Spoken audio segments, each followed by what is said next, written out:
Hey everyone, welcome back to the channel. I've got something truly fascinating for you today. Have you ever heard of the Hanging Gardens? Maybe you've come across the name in an old book or seen a quick mention in a history video. But how much do we really know about them? Were they real or just a myth lost to time? Some say they were built in Babylon, a towering paradise of green in the middle of the desert. Others believe they never existed at all. But what if the truth is far more complex and far more epic than we imagined? Today we're going deep into the mystery, not just the gardens themselves, but the legends, the clues left behind in ancient texts, and the people who may have walked among the lush terraces thousands of years ago. So grab a drink, get comfortable, and stay tuned. Because this is not just a story about plants and stone, it's a journey through history, myth, and imagination. Let's dive into the epic story of the Hanging Gardens.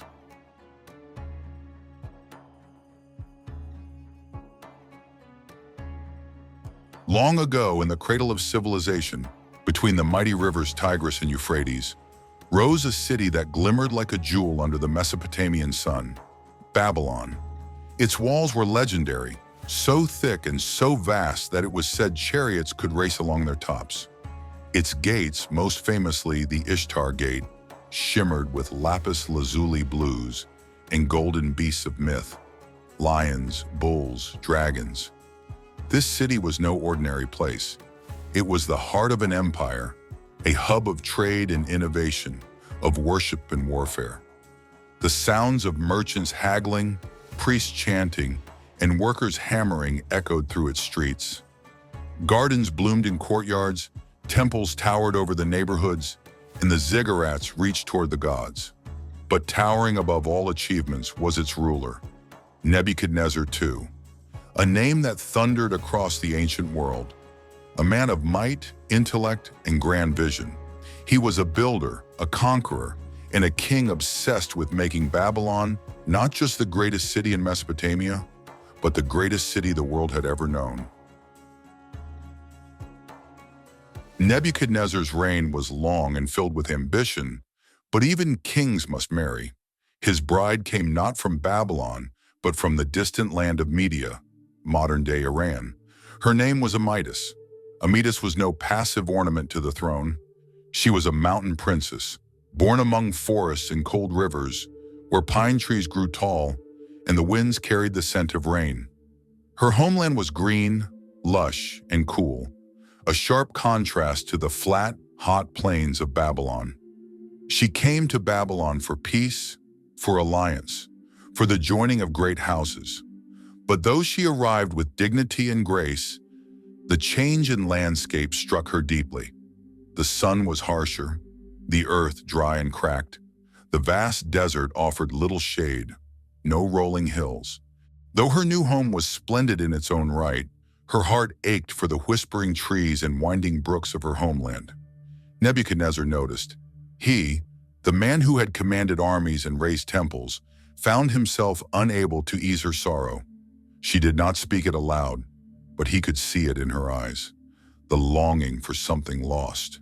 And so he made a promise. If Amytis could not return to the mountains, he would bring the mountains to her.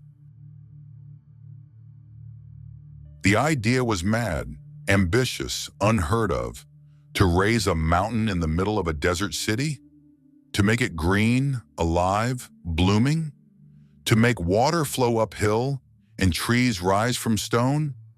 No one had done it before. No one even knew how.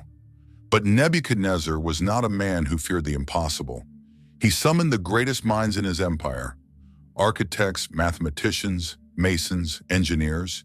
He told them, "Build me a garden in the sky." And so they began. They designed an artificial hill, built in layers, a series of massive stone terraces stacked one upon the other like steps into the heavens. Great columns supported the weight of soil and water. Vaulted archways added strength and grace. Each level would be filled with trees and plants, rising higher and higher until it felt like a mountain rising from the sand. But how would they water it? That was the greatest challenge. Babylon did not rain often. and the garden would stand far above the river's edge. The solution was a marvel of ancient engineering, a system of chain pumps or screw-like devices that lifted water from the Euphrates to the highest terrace, where it would then cascade gently downward through hidden channels, nourishing each layer below. It was the first known irrigation system of such scale, a hidden heartbeat of motion and life within a miracle of stone. If you've made it this far, it probably means you're as fascinated by the Hanging Gardens of Babylon as we are. This mysterious, awe-inspiring wonder, rising like a green mountain from the heart of the desert, holds so many more secrets, stories, and layers of historical intrigue than we could fit into one video. If you'd like to go even deeper into the legends, the architecture, the possible locations, and the incredible engineering that might have brought this ancient paradise to life, we'd love to hear from you. Leave us a comment below and let us know you're interested. If enough of you are curious, we'll create a longer, more detailed journey through the history and myths of the Hanging Gardens, unpacking everything from ancient texts to modern theories. So don't be shy. Your voice helps shape what we create next.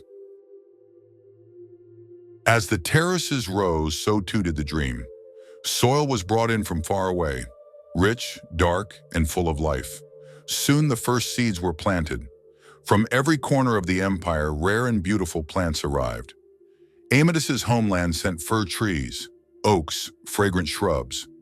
From Persia came flowering vines and herbs. From Arabia came frankincense and myrrh. From India came spices and strange blooms that dazzled the eyes. Palm trees swayed in the upper breezes. Fig trees bore fruit in the middle levels. Wildflowers spilled from clay pots. Vines trailed from balcony to balcony like waterfalls of green and purple. Birds nested among the branches, their songs rising into the dawn light. The air became sweet with blossom and mist. And there in the very heart of Babylon stood a mountain made of love. Amidas walked its paths in awe. She smelled the scents of her childhood, touched the bark of familiar trees. The sun still blazed above, but cool shadows danced beneath the leaves. Water murmured through the stone channels like whispered prayers. It was not her homeland, but it was home. The garden quickly became a wonder of the ancient world. Word of it spread far and wide. Travelers came from distant kingdoms to see the miracle rising from the desert. Poets wrote of it in verse. Historians documented its marvels. No one had seen anything like it. It did not merely inspire, it enchanted. The people of Babylon whispered stories about it at night. Some said it was built by the gods. Others claimed it could only be entered by those in love. Children imagined the trees talked. Lovers met in its shaded alcoves. The queen, they said, became younger within its walls. And the king, Nebuchadnezzar, watched it all, proud not as a ruler, but as a man who had built something not from conquest, but from compassion. In a world of war and power, the garden was a quiet rebellion, proof that greatness could also be gentle. It was more than stone, soil, and seed. It was a promise kept. But no kingdom lasts forever. After the death of Nebuchadnezzar, Babylon began to decline. The great empire fractured. New powers rose. The Persians under Cyrus conquered the city. Later, Alexander the Great passed through, awestruck by its ruins. The garden, neglected, began to wither. Without its caretakers, the pumps stopped turning. The water no longer rose, the soil dried. The vines curled back into the earth. One by one, the trees died. The birds flew elsewhere. And then the city fell silent. Sand blew through the empty streets. The river changed course. The towers crumbled. The gates fell. Babylon, once the jewel of the desert, became a ghost beneath the dust. No trace of the garden has ever been found with certainty. Some scholars claim it never existed, that it was only legend or confusion with a similar garden in Nineveh. Others insist it was real and lost to time, like so many wonders of the ancient world. But some things do not need stone to survive. The story of the Hanging Gardens was passed down in whispers and words. Greek historians wrote of them. Travelers dreamed of them. Artists painted them. Poets sang of their beauty. And people through every age imagined them. Because the garden was never just a place. It was an idea. A dream of love made real.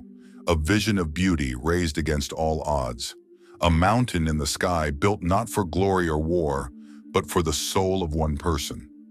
Even now, when we speak of paradise, when we plant gardens in desert places, when we dare to make something beautiful in a world of dust and difficulty, we echo the spirit of that ancient wonder. So perhaps, in a way, the Hanging Gardens of Babylon never died. They bloom again every time love creates the impossible. And perhaps, if you listen closely on a warm, quiet evening, you'll hear the rustle of leaves high above and the soft sound of water where none should be. An echo of a garden in the sky, built long ago for a queen who missed her mountains and the king who brought them to her. If you found this video helpful or inspiring, please give it a thumbs up and subscribe to our channel. Your support helps us continue sharing the hidden stories of ancient Assyria and beyond. Tales that time almost forgot, but we bring back to light. Stay with us as we uncover the lost empires, forgotten heroes, and the rich legacy of our ancestors. Tap the notification bell so you don't miss the next chapter in our journey through history. Thank you for watching. See you in the next one.